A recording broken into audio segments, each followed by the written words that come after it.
Epithelial tissues are derived from any of the three germinal layers, ectoderm, endoderm and mesoderm. The cells of the epithelium are compactly arranged, and so the matrix between the cells is very thin. So because the cells are compactly arranged, blood vessels cannot penetrate, so always epithelial tissue cells depend upon the diffusion of nutrients from the underlying connective tissues, and all the epithelial tissue cells are placed on the basement membrane, and this basement membrane is non-cellular, and the basement membrane is formed by the epithelial cells itself and also the underlying connective tissues, and this basement membrane is formed of glycoproteins, right, mucopolysaccharides and other fibrous proteins. Next, the one side of the cell is placed on the basement membrane and the opposite end is called free surface. So epithelial tissues are classified based on the arrangement of the cells into layers, right? So in this lecture we are talking about only the simple epithelium and different types. So first, epithelial tissues are classified into two types. One is simple epithelium, the other one is compound epithelium. This is based on the arrangement of cells. So first, what is simple epithelium? In simple epithelium, only one layer of cells, and in compound epithelium there are several layers of cells. In simple epithelium, because there is only one layer of cells, all cells lie on the basement membrane, and so because only one layer, this will form a very thin, and main functions of this simple epithelium is forming a diffusion boundaries, secretion or absorption or its functions. In compound epithelium, because it is arranged into many layers, it is not involved in secretion and absorption, and main function of the compound epithelium is to protect the tissues from physical and chemical stress. Okay, so here we'll be talking about only simple epithelium, so we do not have compound epithelium in our discussion right now. So coming to your simple epithelium, in simple epithelium, based on the shapes of the cells, all cells do not have the same shape, so there are different shapes. Based on the shapes of the cells, simple epithelium is further classified into different types. So this is the first one called simple squamous epithelium, right? In simple squamous epithelium, all the cells are thin and flat cells. These thin and flat cells carry nucleus at the center, and they are with irregular boundaries. And this simple squamous epithelium, the cells are so thin that their central nucleus will give a convex outline to the cell. So cells are very thin, and mostly the simple squamous epithelium is present in the blood vessels, inner lining of the blood vessels and alveoli, where it forms diffusion boundaries. And in the blood vessels, this squamous epithelium is present as a tessellated epithelium. So in blood vessels, it is called tessellated epithelium. And simple squamous epithelium is also located in the coelom. The coelomic epithelium is simple squamous epithelium. Simple squamous epithelium can also occur in the Bowman's capsule of nephron. Next, the second is simple cuboidal epithelium, right? So the name suggests that all the cells are cube-like. They are cube-like cells. We call them as cuboidal cells. And all these cube-like or cuboidal cells, they carry a nucleus at the center.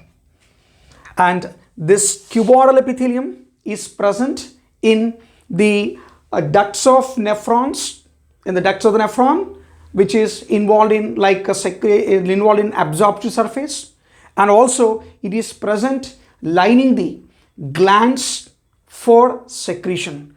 So remember, the main function of the simple cuboidal epithelium is it is forming or it is involved in secretion and absorptive surfaces it makes.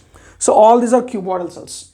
In this cuboidal epithelium, this cuboidal cells, they appear square in outline because from the length and width they are equal in size. So in vertical section you can see that this is square in shape, right? Next, in this cuboidal epithelium, mostly it is located in the vesicles of thyroid gland, acini of pancreas, type 2 pneumocytes are also lined by this cuboidal epithelium. And a very special, this cuboidal epithelium is also present lining the ovary and in the testis, where it is called germinal epithelium because it is involved in formation of gametes. Next, this cuboidal, simple cuboidal epithelium has some modifications. What is it? To the simple cuboidal epithelium, on the free surface, microvilli are present. If a simple cuboidal epithelium with only one layer, where the free surface of the cell is with microvilli, this epithelium is called brush border cuboidal epithelium. This brush border cuboidal epithelium is located in the proximal convoluted tubule of the nephron to increase the surface area. And to the simple cuboidal epithelium, on their free surface, cilia are present. This is called ciliated cuboidal epithelium, where the cilia set up current for movement in only one direction. So this ciliated cuboidal epithelium is present in the collecting ducts and also in the neck of nephron. Simple columnar epithelium. Cells are tall, pillar-like cells with nucleus near the base of the cell. So these are slender cells, tall cells, pillar-like cells with nucleus near the base of the cell is simple columnar epithelium. Simple columnar epithelium is mostly located in the stomach and intestine. It is responsible for secretory function. Fine. There are some modifications in the simple columnar epithelium. Fine. If the simple columnar epithelium, all these are columnar cells with nucleus near the base, with brush border, that is microvilli, with microvilli on the free surface, this is called brush border columnar epithelium. And this brush border columnar epithelium is located in the gallbladder. Next, if the columnar cells, between the columnar cells, these are mucus secreting goblet cells. Mucus secreting goblet cells are present in between the columnar cells. It's called glandular columnar epithelium. Remember, here the mucus secreting cells called goblet cells are present in between the columnar cells, and this epithelium is located in the stomach.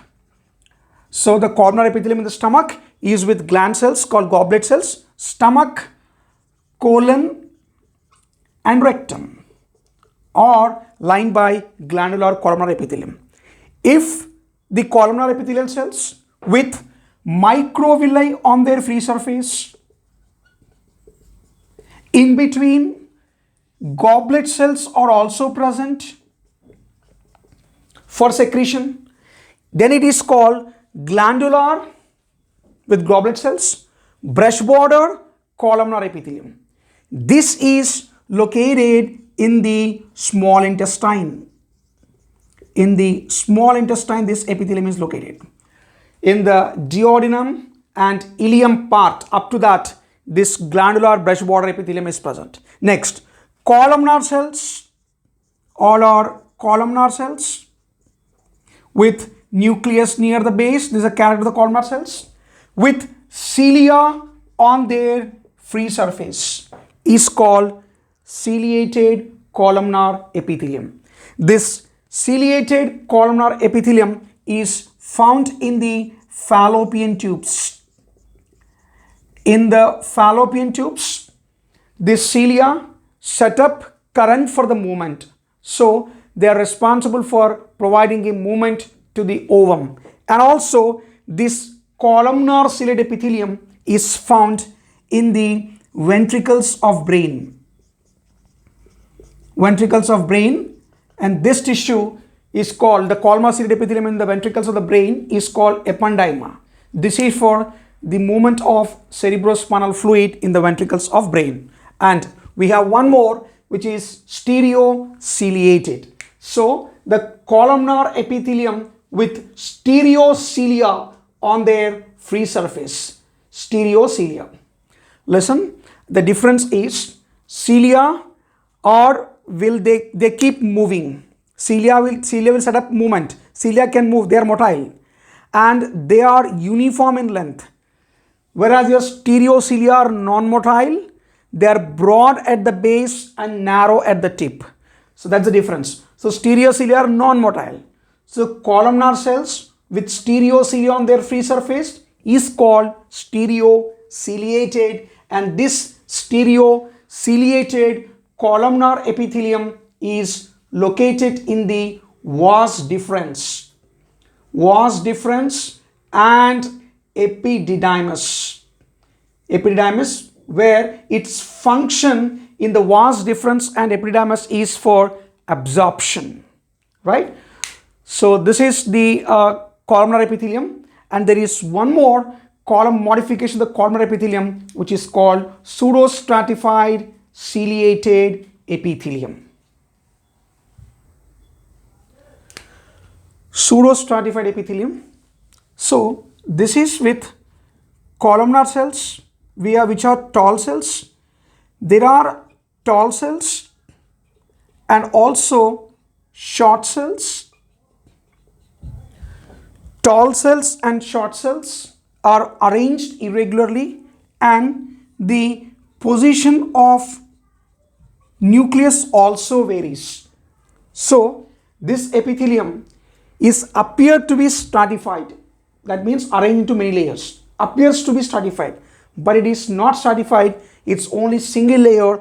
All the cells will lie on the basal membrane. And here the tall cells are provided with cilia. So this epithelium is called pseudostratified ciliated epithelium. And also the mucus secreting goblet cells are also present in this epithelium. So it's called pseudostratified ciliated epithelium. And this epithelium is located in the trachea and also in the bronchus. So along with the air, the dust particles that enter into the trachea, they are trapped by the mucus secreting goblet cells, and cilia set up movement to throw those dust particles to the exterior.